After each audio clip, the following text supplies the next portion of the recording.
Sridhar Vembu represents a rare countercurrent in India's tech narrative. While most unicorns chase venture capital and global exits, he built Zoho, a billion-dollar SaaS empire on very patient capital, deep tech talent, and village soil. Operating from Tenkasi in Tamil Nadu, Vembu has fused earthy self-reliance with modern cloud software. His latest creation, Aratai, a homegrown messaging app, has sparked nationwide curiosity and made Zoho the poster boy of India's tech Atmanirbhar story. In this episode, my colleague Suraksha and I sit with Sridhar as he talks about the Zoho way of building resilient software, the philosophy behind decentralizing tech talent beyond the cities, the future of Aratai in India's super app race, and what it means to be the face of India's innovation in a world dominated by big tech. It's Tuesday. I'm Surabhi Agarwal, and this is the Corner Office Conversation.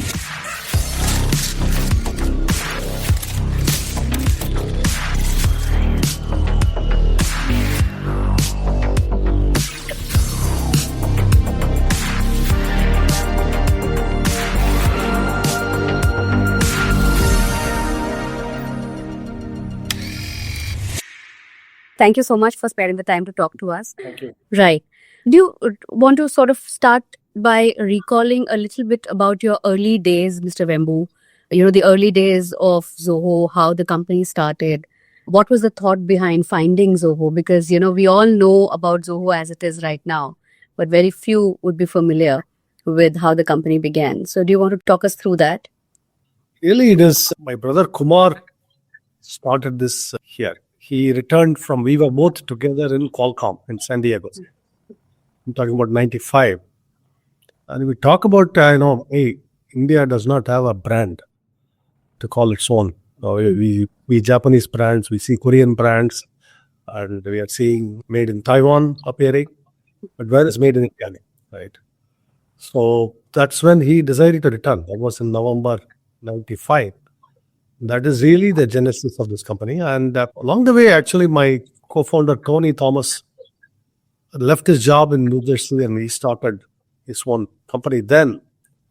Those came together in about 96. And I only joined in 97 beginning. So there is a gap of about a year and a half where these efforts were going on and first product got shipped. Then Tony asked me for help. Hey, can you help market this software? And I happened to be sitting in Silicon Valley at that time. I was doing consulting work from among other companies, division of Cisco at that time. So I left that and I joined Tony to help market the software. That is how it got started. And my first thing was 97 in May. I went to a trade show in Las Vegas. Tony had rented a booth. And my brother Shekhar had come from India to also appear in the booth. And I went from San Jose to Las Vegas. And I drove all the way. And that is how booth we had. And we already had some customers. Tony had some customers. In that show, actually, we found more customers. In that trade show, we found more customers. So I realized, I could be selling software. So I was originally a marketing and sales. Was not in technology and that type in this company. Right. Do you also want to talk about the entire SaaS movement that, was started, or Zoho was one of the biggest players in the entire SaaS movement that happened out of India? I think a lot of companies also came out of Zoho, like Freshworks, and then became very big part of, like I said, the SaaS movement. Take us through that. Yeah. SaaS itself in Zoho what became Zoho, the company got started in SaaS in 2004-05 timeframe. Very early days of SaaS. It was not yet common, but we had observed already that it's a good way to work, get work done. So, in fact, if you look at our first tagline, when we first announced Zoho, it was work.online. And we started investing. We knew it would take a while to produce profit. In fact, that division, the Zoho division, actually took about 7 years to even produce meaningful revenue. Until then, it was funded by our software as product, install product division, manage engine, and the previous telecom software, all of that was funding this. We view SaaS is the way things are heading. We were investing, but it was till about 2011 or 12 when was real meaningful revenue was clocked. And then it has steadily grown from there. That is also when a lot of the VCs picked up on the Zoho because started funding companies. That was about 2010, I believe. By then, we had already been building for about 5 years. So since you mentioned revenue, if I could quickly jump in here, about 46% of Zoho's revenue now comes from North America. I mean, more than India. So if you could take us through how this came about, that'd be great. Yeah, it is both US and Canada. In fact, this is down from maybe it was 70% about 12 years ago. So it's down. That actually the reason is the rest of the world, including India, grew massively in that time, much faster. Today, our fastest growing markets are actually India and Middle East neck to neck. Both are growing very fast. And then Latin America is also growing quite fast. So those three are some of our top growing markets now. And we are also seeing growth in the rest of Asia, outside of India. And outside of India and China, we are seeing some good growth. Again, it tracks the demographics. If you look at the countries where the population is relatively young, coming online, that's where we see the best growth. But at the same time, established economies also have large GDPs. So we're getting our share of the revenue. Relatively small share, but we're getting some share of the revenue. And that's why the mix looks like that. Right. How much is India right now? Since we are on that topic, I would like to know how much is India's share and what is your long-term strategy? About 10% and might be growing to about 12% of our revenue share. Right. Let me also ask you, since you mentioned about how you started off in Silicon Valley and you were working with big companies there and you decided to move back to India. And also, I think you went not just to the metros, but also to smaller towns, in fact, villages, and you have your operations in places like Tenkasi. So what is the thought process behind that? Tell us a little bit about that. First of all, I came back only in 2019. Couple of reasons. One, see, ours is very much driven by the talent. Demographically, if you look at rural India, that's where the talent is coming from. In fact, if you go to Bangalore, you go into any company, even a startup, you see where the talent, a lot of the engineers are coming from. They would not have been born in Bangalore. They would be from some small town, from Karnataka or Andhra, any of the states, could be Kerala. In fact, I was in Noida visiting a company recently. Most of the engineers were coming from, all the way from, I saw engineers from Bihar, I saw from UP, all over the place, but definitely not born in the Delhi, most of them. True. So this is the reality of our talent pool in India. And then it's natural to ask, why don't we go to the source of where the talent is, right? It's very rational. I'll give you a counter example to this. If you look at a US rural area, maybe you see it in Iowa or Kentucky or places like that, Sure. the population base is extremely small. For example, you go to rural East Texas, you have a population density of 1% or 2 per square mile. That's true. Absolutely. I don't know that you can create a tech company out of there unless you have a plan to somehow persuade a lot of people to move there. But this is not true in anywhere in rural India. It's absolutely not true. You drop a pin on the map in a random part of India, draw a 20, 30 kilometer radius, you're going to find about 3 to 5 lakh people easily. And that base gives us, some number of kids are born there. So there is a base. And with a suitable training and all of that, that could be, come into the technology industry. There's already a lot of people there, and we ought to be able to find, nurture, create the talent there. That's the plan. But going to a place like Tenkasi, which has operational challenges, do you think that other companies can also emulate that model and make it work? Would you expand this model beyond Tenkasi, is my question to you. Yes. In fact, we have already expanded that model beyond Tenkasi. And now we are actually repeating this experiment in nearby district of Agarwal. We are also repeating it in somewhat of a rural, a little further away from Madurai. Madurai is a big city, but the Madurai district still has a lot of rural. Yeah. We're repeating that. Even in the Coimbatore region, We are in a small place called Palladam, which is a small town, which is about maybe 40, 50 kilometers outside of Coimbatore. So we have that there. And Kumbakonam, which is a town, it's a bigger town. It's not the scale of the cities. References are not as well known, but that's where I'm from originally. Kumbakonam, we actually have an office that has about 200, 300 employees and growing. So Karaikuri, you may have heard, the Chettinad region of Tamil Nadu. In Karaikuri, we have an operation that has maybe about 40, 50 people. And then we have smaller dots on the map, like you'll see in a place called Pera Urani, which nobody would have heard of outside of Tamil Nadu. Most people would not have heard of it. We have a development center, maybe about 30 people.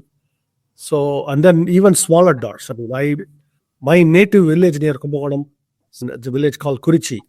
We have about 30, 40 people now doing this. So, how do we select? So, we have done this in not just these bigger towns, not just, the 3 lakh population, 5 lakh. We are going down to smaller villages now.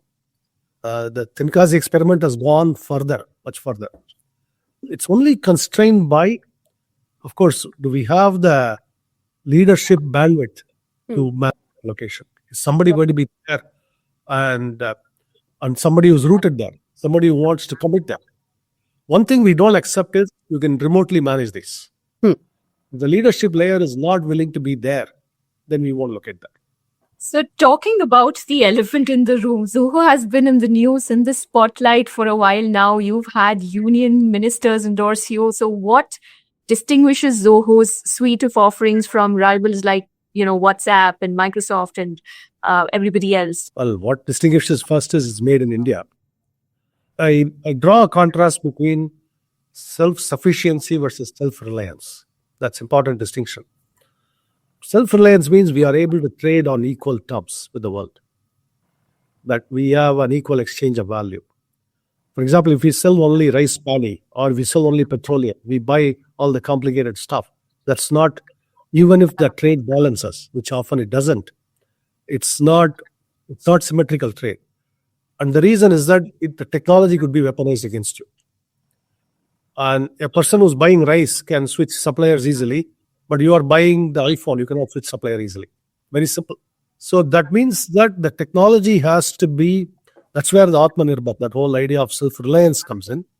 We have to build it here. It has to be subject to Indian law so that within India, the Indian laws can apply to that technology.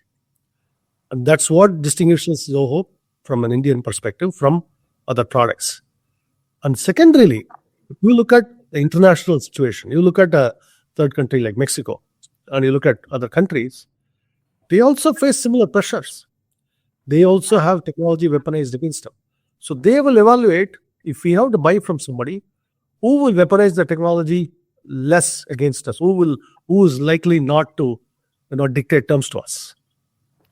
And that's an image India has developed over the years, right?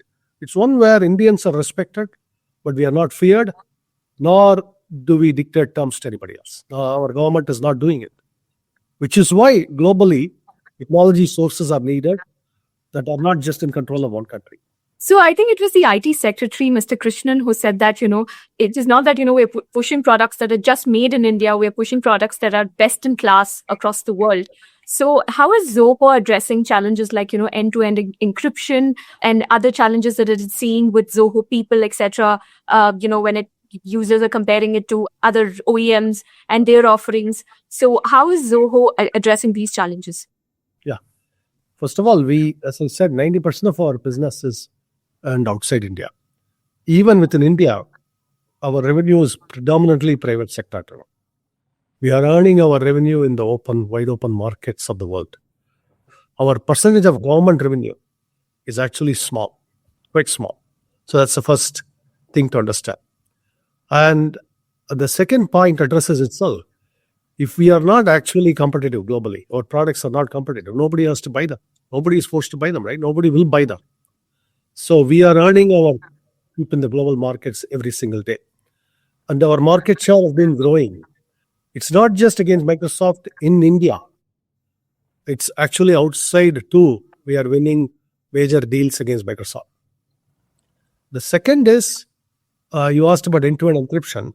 We actually have it. It's right now in testing In fact, this week it's being tested internally here, and we will have it soon, very soon. Like it may show up in the app suddenly one day, one of these days. We don't know when. So, do you see this movement intensifying in the country?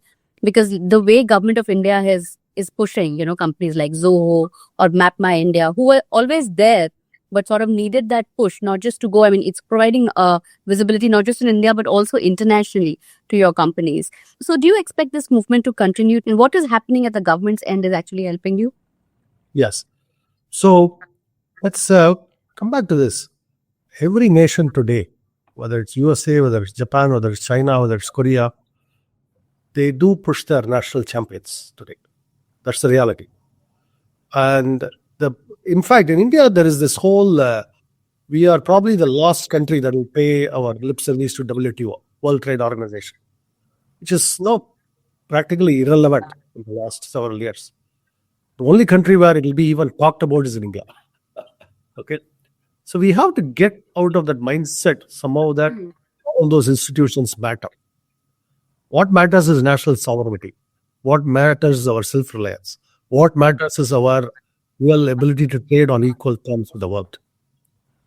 And that's where we have to invest in domestic technology creation, technology adoption, all of this. At the same time, globally, we have to trade on equal terms. I'm all for trade, but trade on equal terms. Absolutely. That's a great point to make. I just want to ask you this last question. I'm in the Valley and I've met a couple of people during the day. And one feedback that I've got from everybody is that, there are lots of Indian origin founders who are building their third, fourth startup in the Valley. But when you talk to them about the Indian ecosystem, they obviously have a lot of things to say. That how, a lot of things are broken. The research is not adequate. The VC ecosystem is not adequate. There are lots of other bottlenecks which stop people from sort of innovating at the same scale as they are able to do in the Silicon Valley. So that's my one part of the question. The second part of my question is that, even when this movement is going on, we have seen just a handful, or in fact, not even a handful, just a couple of companies who the government can really bank on, which is, Zoho and Map My India. Right. And there are actually no other companies that the government could pick out and really say, okay, these are our national champions, to quote you, and we are going to push you. How does India change this? So on the first point, about 7-8 years ago, the Andhra Pradesh Chief Minister Sri Chandrababu Naidu came to Silicon Valley. I was in the audience. I was invited and I also met him. And he made a very good speech. Wherever you are, you're prospering, you're doing well. I'm so happy for all of you. Never forget your motherland, because if your motherland is not doing well, you will not gain respect here. You will not get respect. He said this, okay? And 2025, isn't that true? So that's why it's important that we build it up. Regardless of, there will be always minor hurdles. There will be hurdles along the way. Entrepreneurs know how to face hurdles. You overcome them. That's the whole idea. And then the second point, why there are not many more companies, it is that we unfortunately were shipped a certain imported ideology, a philosophy. We assume that whatever worked in Silicon Valley would work naturally in India as well. You have to think different here when you are in India. And what is different? That you cannot assume that ready-made talent will be available in whatever area that you are working on. You have to build up the talent, right? That's all the whole idea of developing. And the second problem is you are importing the value systems of every 3-4 years, people can move around. And that works in Silicon Valley to some extent because the companies could get acquired and the talent pool goes to a Google or Apple or somebody, right? Well, there are not big acquiring companies in India for talent could accumulate like that. Yeah, not yet. Silicon Valley, remember, it's not only about startups. It's about the gravitational force of Apple and Google and Facebook, all of them are there, right? Where if without building up those companies, we cannot have all of the smaller companies, that ecosystem. And our assumption is that this whole universe of smaller companies by itself would produce it. It does not. That's a problem. So if I may just pitch in, Mr. Mani Vembu, the CEO of Zoho, told ET that if people believe in our promise of no ads and full privacy, engagement will follow naturally. He also said that advertising will never be part of Aratai and that Zoho will never sell user data to third parties. So, what exactly is Aratai's revenue model? Aratai app will get a lot of integrations. For example, payment services. There's a lot of potential, and we are looking at first. We want to scale up the app, roll out the end-to-end encryption, all of this. First, the basics, and refine the user experience. And we are actually doing a lot of user group testing right now with non-tech people like my mother. How does she use the app? All of that testing we are doing. Only then we will take up all of these integrations. So revenue is not a current priority. We want to make sure the app is perfect, bulletproof, and lots of crores, tens of crores of users can use it. That's the goal right now. Right.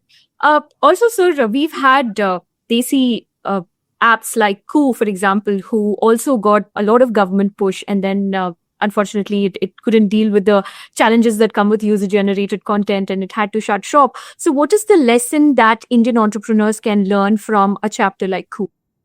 Yeah. If you are going to go for B2C, you better have some strong either foundation from a company like Zoho. We can afford to go B2C now, or you have lots of capital, one of the two. And you have anyway a long-term picture, because you cannot make money quickly from this. You have to have maybe a 10-year horizon. That's really the lesson. This increased proximity with the government, if I may put it that way. Does Zoho plan to revive its semiconductor foray? I understand that you didn't find a technology partner and those plans were, laid down. But do you plan to revive those plans and, eventually make a semiconductor foray? Right now, we're hyper focused on our current priorities. I don't think I can. We are working so hard right now. I think this is not the time to expand our focus right now.